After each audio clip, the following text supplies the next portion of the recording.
오늘 말씀의 제목 같이 한번 읽어보겠습니다. 열매 맺는 신앙의 삶, 예배, 말씀, 기도. 아멘. 우리가 이 땅에 살면서도 육적인 열매를 잘 맺어야 합니다. 예전에 보니까 농사를 짓다가 이 병충해가 돌고 그러면은 더 이상 재배할 수 없으니까요. 배추밭도 갈고 막 트랙터로 땅을 다 뒤집어 엎더라고요. 자, 뭐 또 여러 가지 사정으로 인하여서 이 한 해 농사를 마치는 경우가 있습니다. 이 땅에서 육신의 농사를 지을 때도 우리가 농사를 마치면 그 한 해 동안은 망치지만 그 다음 해에 기회가 있지만 우리 인생에 있어서 영적인 농사를 지을 때 우리가 열매를 잘 맺어야 되는 것입니다.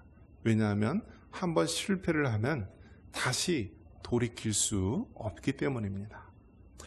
우리가 세계 여행을 하다 보면은 이 불교 혹은 인도의 힌두교와 같은 윤회 사상을 믿는 나라들을 보면은요, 거지들, 그냥 가난한 사람들, 삶에 실패한 사람들이 많이 있습니다. 근데 그 사람들이 왜 그렇게 하냐면 이렇게 살다가 어떠한 이유로 어려움을 봉착하게 되고요, 좌절을 겪게 됩니다.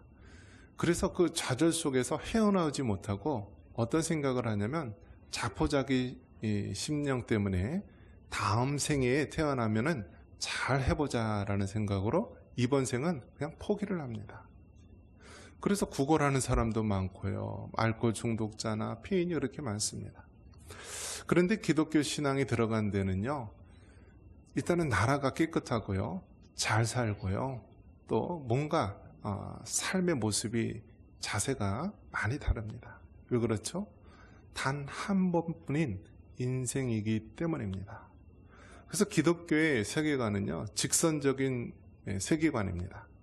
하나님이 창조했으면 마지막 종말이 있고요, 시작이 있으면 끝이 있고, 또 씨를 뿌리면은 추수할 때가 있다라는 것이 바로 기독교 세계관의 모습이기도 합니다. 그렇기 때문에 중간에 우리가 아무리 쓰러지고 넘어지고 실패하고 아파한다 할지라도 우리는 다시 일어설 수 있는 힘이 있는 것입니다. 우리 예수님께서 우리에게 힘 주시고 너에게 주어진 단 한 번의 이 땅의 삶, 지금까지는 비록 실패하고 좌절이 많다 할지라도 남은 여생을 하나님께 영광을 돌리기 위해 살아라 라면서 하시기 때문에 우리 그리스도인은요, 예수님을 믿은 이후의 삶은 그 이전과 하늘과 땅 차이로 다른 것입니다. 이런 모습을 보면서요, 우리가 예수님을 믿는다는 것, 하나님을 아버지라 부르고 예수님을 구주로 섬기면서 성령님의 인도함 속에 살아가는 우리 그리스도인의 삶은 바로 이 세상의 삶과 다르다는 것을 여러분들 깨닫고 살아갈 수 있기를 바랍니다. 그래서 우리는 영적인 열매, 영적인 추수를 거둬야 하는 것입니다. 이 신앙에 있어서 중요한 본질이 있습니다. 한번 따라해 보겠습니다. 신앙의 본질. 그러니까 우리 믿음의 생활, 신앙 생활을 하는데 본질적인 것이 있다라는 것입니다. 그 본질이 되는 그 신앙이 무엇이냐? 우리가 네 가지로 우리가 살펴볼 수가 있는데요. 한번 이렇게 손을 한번 이렇게 해보실까요? 삼위일체 신앙, 십자가 부활 신앙, 재림 신앙, 천국 지옥 신앙. 우리 신앙에 있어서 본질, 아주 중요한 본질이 있는데요, 삼위일체 신앙이라는 것입니다. 우리가 믿는 하나님은요, 이 세상 종교의 신들과 다른 것입니다. 부처의 석가모니, 힌두교, 알라신, 여러 가지, 이슬람교의 알라신, 인도의 힌두교, 많은 것이 있지만은요, 우리가 믿는 하나님은 삼위일체 하나님, 성부, 성자, 성령 하나님입니다. 그래서 우리가 사도신경을 고백할 때도 전능하사 천지를 만드신 하나님 아버지를 내가 믿사오며 그 외아들 우리 주 예수 그리스도를 믿사오니 또 성령을 믿사오며 해서 삼위일체 믿습니다라고 고백을 하고 있는 것입니다.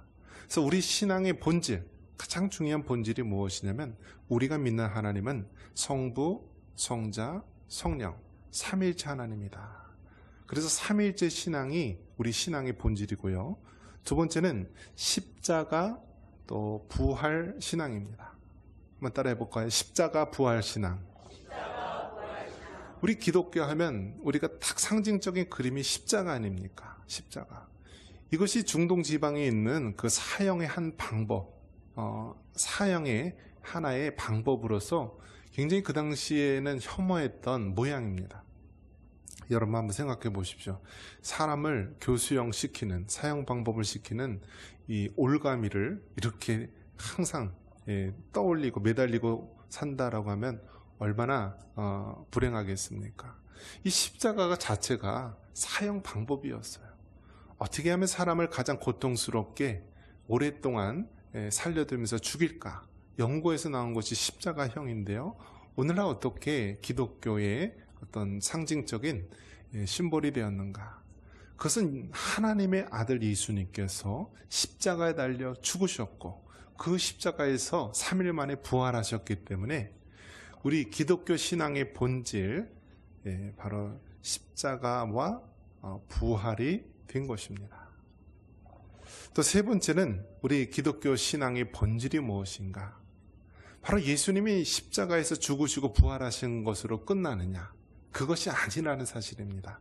바로 재림 신앙이 있다는 것입니다. 한번 따라해 보겠습니다. 재림 신앙.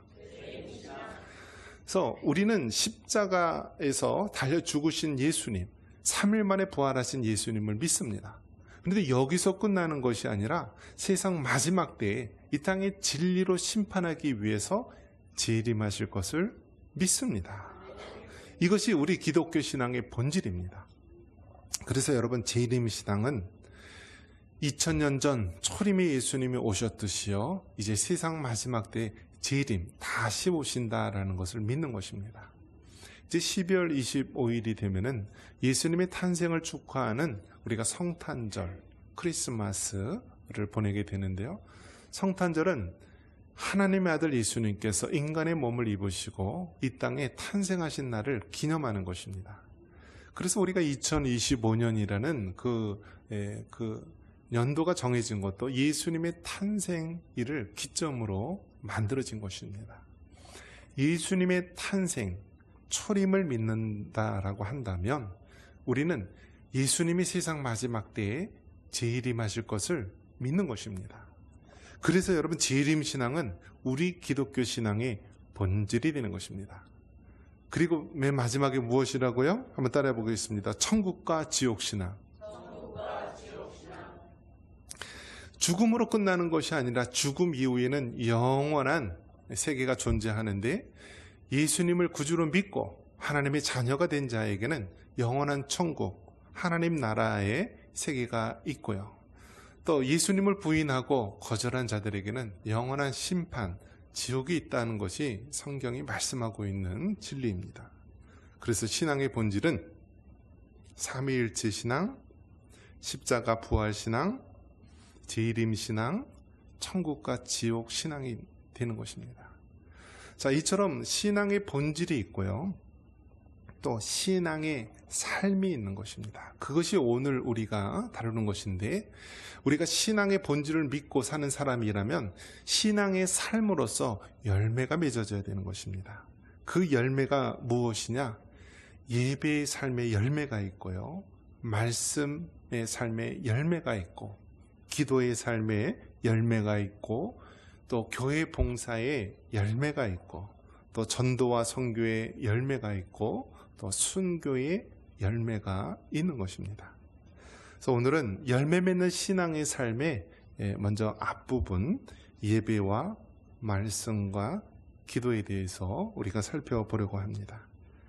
자, 한번 따라해 볼까요? 예배, 말씀, 기도, 봉사, 선교, 순교, 예.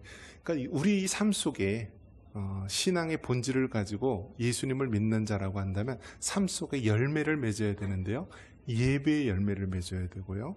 말씀의 열매를 맺어야 되고, 기도의 열매를 맺어야 되고, 또 봉사의 열매를 맺어야 되고, 선교의 열매를 맺어야 되고, 마지막 순교의 열매를 맺어야 된다라는 것입니다.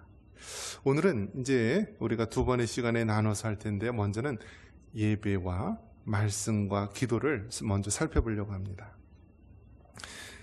우리가 추수 감사의 달을 맞이해서 우리 삶에 어떤 열매를 맺어야 되는가?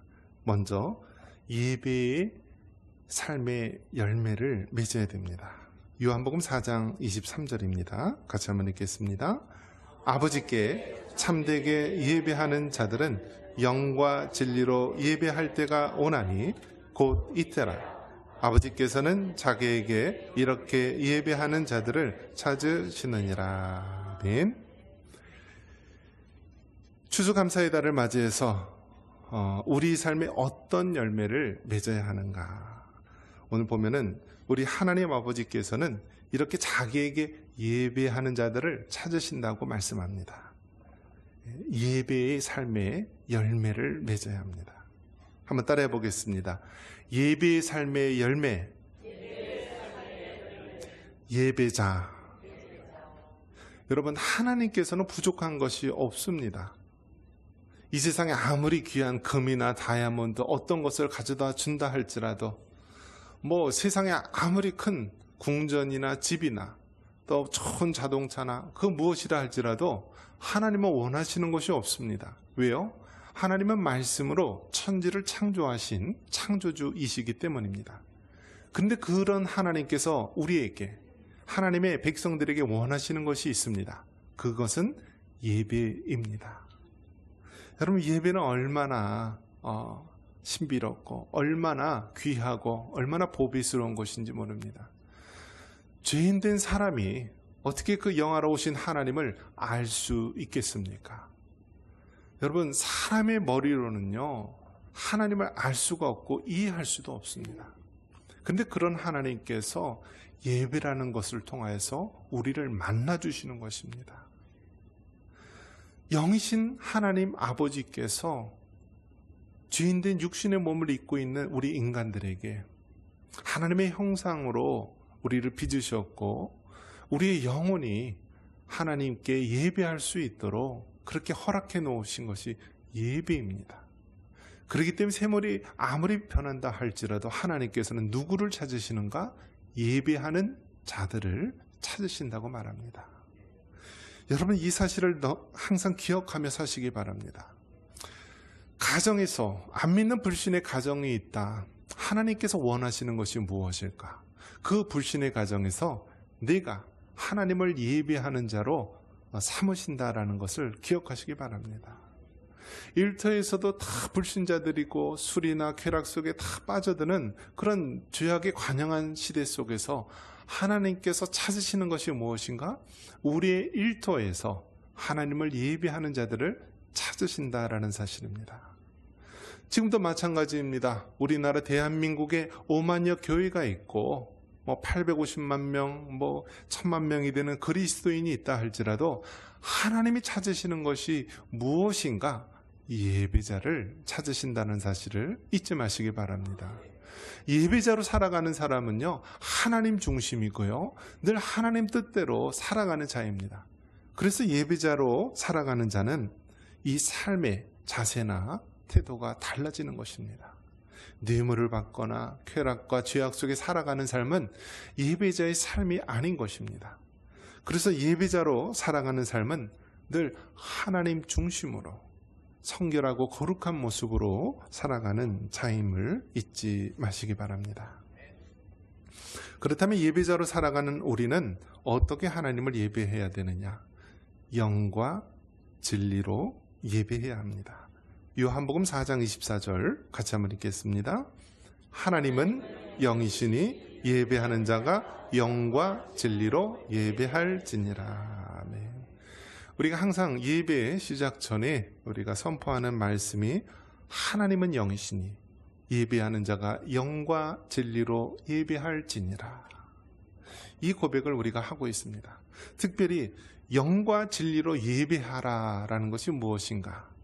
이게 이제 영어 성경으로 보면은 in spirit, 우리의 영으로 예배를 드리고, in truth, 이 진리로 예배를 드리고, 즉 우리가 하나님 앞에 예배를 드릴 때 우리가 우리 안에 있는 영이 성령의 충만함으로 예배 드려야 한다는 사실입니다. 한번 따라해 볼까요? 우리 안에 있는 영이 하나님의 성령으로 충만함으로 예배 드려야 한다. 그렇기 때문에 여러분, 예배 때 우리가 이제 공예배, 주일날 11시다 그러면 다 그 시간 맞춰 오는 것으로 우리가 성령의 충만함으로 예배 드릴 수가 없는 것입니다. 예배 전에 우리가 철저히 하나님 앞에 회개하고요, 또 우리가 거룩하고 성결하게 될 수 있도록 하나님 앞에 우리 자신을 올려드리면서 우리가 예배로 나아가야 되는 것입니다. 그렇기 때문에 여러분, 예배는 단순하게 우리가 형식적으로 드리는 예배가 아니라 우리의 영으로 살아계신 하나님의 그 성령의 기름 부으심을 받고 충만함으로 예배 드려야 될 줄 믿습니다. 우리 하나님은 영이신 하나님이시고요, 모든 것을 다 아는 전지전능하신 하나님이십니다. 그래서 우리가 몸뚱아리는 이곳에 와 있지만 우리 마음의 생각, 우리의 영이 다른 데가 있다면 하나님께서 우리의 예배를 기뻐 받으시지 않는 것입니다. 우리가 이곳에 예배를 드린다면 그 하나님 앞에 우리의 모든 초점과 중심을 마치고요, 성령의 충만함으로, 우리의 영의 충만함으로 예배 드릴 수 있기를 바랍니다. 그리고 우리가 예배 드릴 때 진리로 예배를 드리라고 말씀합니다. 한번 따라해 보겠습니다. 진리로 예배를 드리라. 진리는 무엇입니까? 하나님의 말씀, 성경의 말씀을 가지고 예배를 드리는 것입니다. 예배 때는 이 일반 세상 강연이 아닙니다.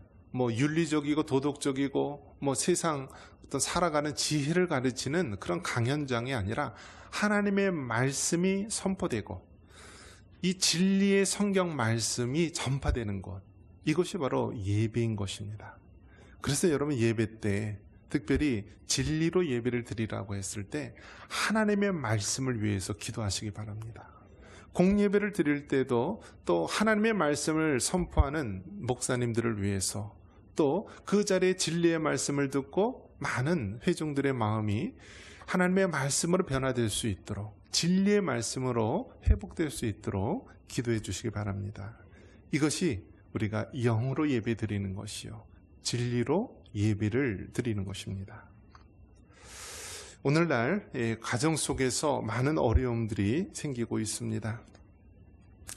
여러 가지 크고 작은 문제가 있지만 우리 가정의 문제를 해결할 수 있는 방법 중에 하나가 예배를 회복하는 길입니다.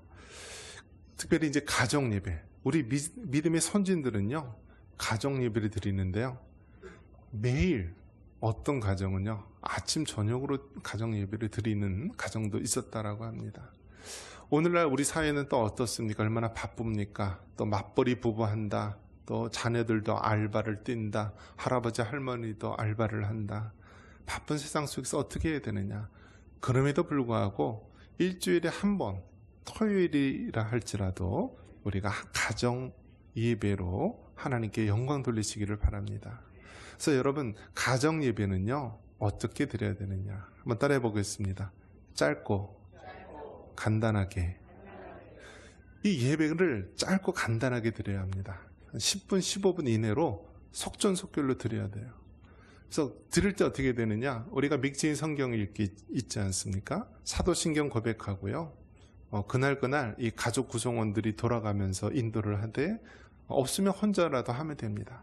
그리고 믹지인 성경 읽기, 하루에 구약, 신약 이렇게 4장, 5장을 읽는데요, 그 중에 가정 파트를 한 장을 읽습니다. 소리내서. 그리고 리더자가 마무리 기도하고 주기도문으로 마치면 됩니다. 몇 분 걸린다고요? 한 10분, 15분이면 돼요. 그러니까 사도신경, 믹지인 성경 읽기 한 장, 그리고 마무리 기도하면서 주기도문, 이렇게 하면서 가정 예배를 회복할 수 있기를 바랍니다. 다음으로 추수감사의 달을 맞이하여서 우리 삶에 어떤 열매를 맺어야 합니까? 말씀, 묵상의 삶의 열매, 묵상자의 열매를 맺어야 합니다. 시편 1편 2절 말씀 같이 있습니다. 오직 여호와의 율법을 즐거워하여 그의 율법을 주야로 묵상하는 도다. 아멘. 추수감사의 달을 맞이해서 우리는 어떤 열매를 맺어야 되는가? 말씀 묵상의 삶의 열매, 즉 묵상자의 열매를 맺어야 됩니다. 여러분, 이 묵상한다, 이것을 이제 메디테이션이라는 말을 씁니다. 소가 염을 먹을 때 단번에 소화를 시키지 않고 뒤새김질을 해서 계속 소화를 시킵니다. 마찬가지로 하나님의 말씀을 소가 염을 먹듯이 자꾸 뒤새김질해서 그 말씀을 상고해보고 묵상하면서 우리가 살아가는 것, 이것이 바로 말씀 묵상의 삶입니다. 그래서 말씀 묵상의 삶, 이것의 열매를 맺기 위해서 우리는 하나님의 말씀을 늘 주야로 묵상해야 합니다. 시편 1편 이 말씀은 복 있는 사람은 이라고 말씀합니다. 복 있는 사람은 악인의 길을 쫓지 않고 어떤 사람이냐? 하나님의 말씀을 즐거워해서 그 말씀을 주야로 묵상하는 자라고 말합니다. 여러분, 정말 하나님의 복을 받기 원하십니까? 복을 받는다라고 한다면 그 하나님의 말씀을 주야로 묵상할 수 있기를 바랍니다. 구약시대에는 선지자들을 통하여서 하나님께서는 말씀을 하셨습니다. 신약시대에는 또 사도들을 통하여서 하나님께서 말씀을 주셨습니다. 마지막 때를 살아가는 우리는 바로 이 완성된 66권의 성경의 말씀을 우리가 붙잡고 살아가야 되는 것입니다. 우리는 때로 신령한 것을 우리가 원할 때가 있습니다.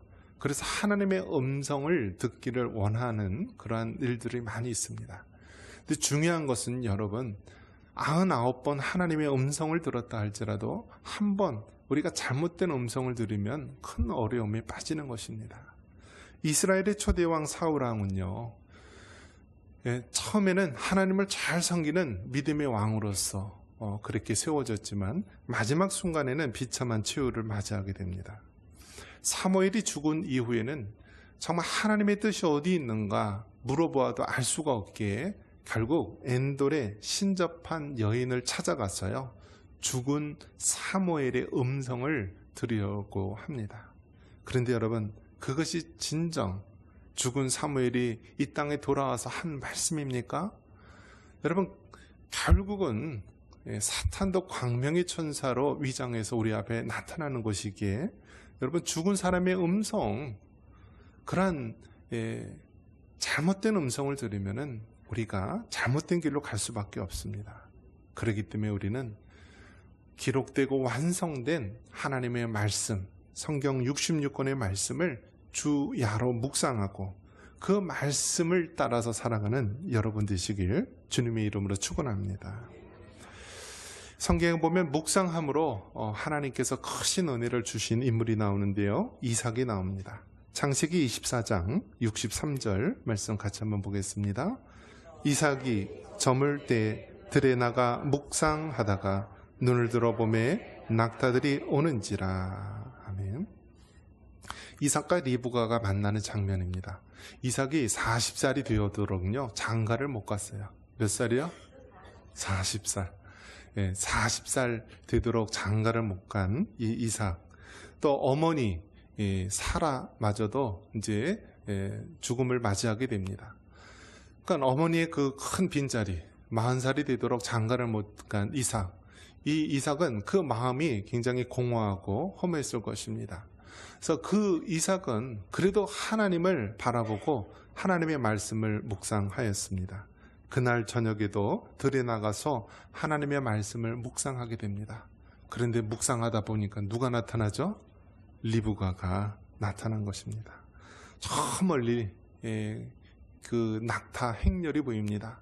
한 여인이 나타납니다. 그 여인이 바로 리브가였습니다. 그리고 그 리브가를 어떻게 했나요?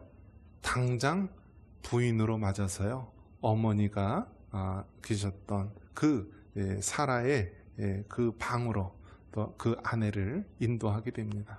어떻게 가능했을까요? 하나님 앞에 묵상했던 거예요. 하나님, 나의 배우자, 나의 아내는 누구일까요? 하나님, 그 아내를 위해서 기도합니다. 하나님, 정말 우리 집안이 믿음 가운데 굳건히 세워질 수 있는 그런 믿음의 아내를 주십시오라면서 늘 하나님 앞에 말씀을 묵상하고 기다렸던 것입니다. 그래서 그 묵상의 결과 리브가가 나타났을 때, 이 사람이 내 사람이구나, 하나님이 말씀하신 그 사람이구나라는 것을 대번에 알고 그리고 아내로 맞이한 것입니다. 어떻게 가능했을까요? 하나님의 말씀을 묵상하고 늘 하나님의 뜻을 구하며 살아왔기 때문입니다. 그래서 성경에서 보면 아브라함, 이삭, 야곱 이러한 족장들이 있지만요, 유일하게 일부일처를 했던 사람이 이삭이에요. 이삭. 그래서 이삭은 리브가만 사랑했어요. 일부일처를 이루었던 이삭인데요, 바로 이 묵상의 사람이었다라는 것을 우리가 깨달을 수가 있습니다. 여러분, 묵상의 법칙이 있습니다. 여러분이 묵상하는 대로 다 이루어질 줄 믿습니다. 여러분이 손주들이 잘 되기 원하십니까? 하나님의 말씀을 붙잡고 묵상하시기 바랍니다. 여러분, 미래에 대한 비전이 있으십니까? 그 비전을 하나님께 올려드리며 늘 묵상하시기 바랍니다. 그러면 그 묵상대로 이루어집니다. 반면에 죄를 묵상하면 어떻게 된다고요? 죄에 빠지는 거예요. 그 대단한 골리앗을 무너뜨린 다윗이라 할지라도 목욕하는 여인 밧세바를 묵상하니까 어떻게 됐어요? 간음의 죄를 빠지고요, 살인죄를 범하지 않습니까?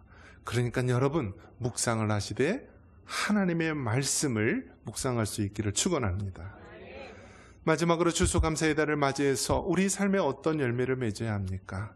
기도의 삶의 열매를 맺어야 합니다. 데살로니가전서 5장 17절 같이 있습니다. 쉬지 말고 기도하라. 아멘. 여러분, 우리가 영적 열매를 맺는데 첫 번째는 예배의 열매, 두 번째는 말씀의 열매, 세 번째는 기도의 열매를 맺어야 됩니다. 특별히 기도는요, 영혼의 호흡이라고 했습니다. 우리가 살아있는 동안에 숨을 쉽니다. 숨을 쉬지 않으면 우리가 죽었다라고 말을 합니다.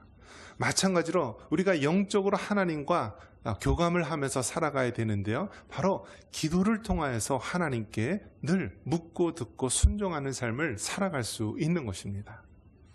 기도는 하나님의 자녀만이 할 수 있는 거예요. 하나님의 자녀만이.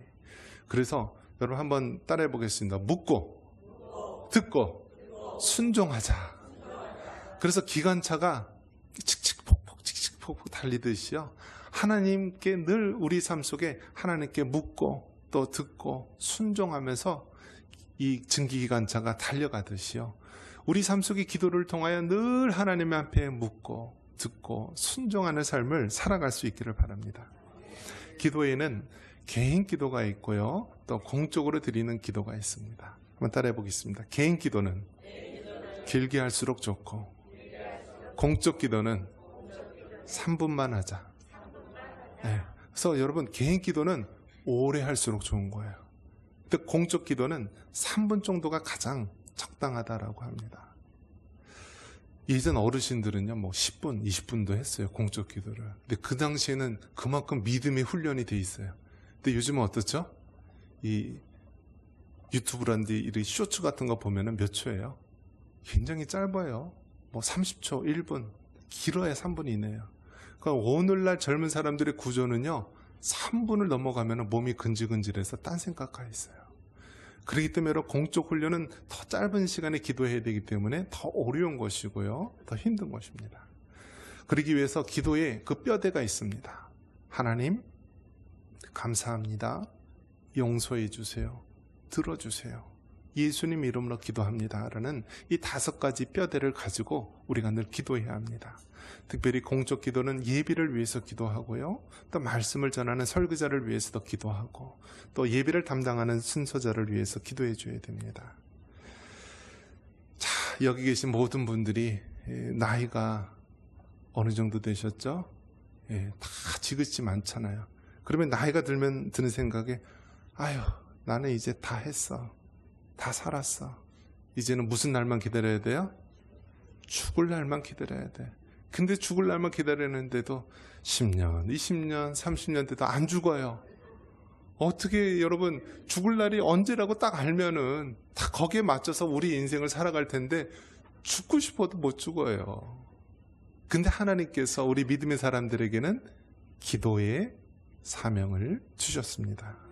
성경에 보면은 죽기 전까지 기도의 사명을 감당했던 그 나이 드신 노인분들이 나옵니다. 누가복음 2장 37절 같이 한번 읽어보겠습니다.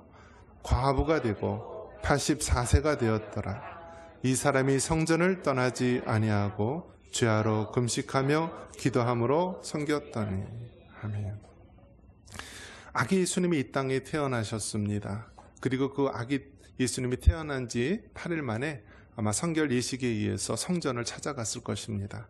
그때 그 주의 부모, 육신의 부모를 맞이하고 그 아기 예수를 위해서 축복 기도를 해줬던 사람이 누구인가? 시몬과 안나라고 하는 노인이었습니다. 그래서 평생을 하나님의 말씀을 기억하면서 기도의 사명을 감당했습니다. 이 안나라고 하는 선지자는요, 나이가 몇 살이라고요? 84세.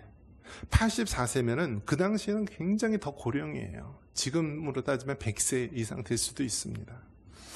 이 84세가 된 과부로서 평생 동안 살아갔던 사람이 어떠한 사명을 감당했느냐? 한번 따라해 보겠습니다. 주야로 금식하며 기도함으로 섬겼더라. 할렐루야. 우리가 주님 품에 안기기 전까지 해야 될 사명이 무엇이냐? 주야로 금식하며 기도하며 섬길 수 있길 바랍니다.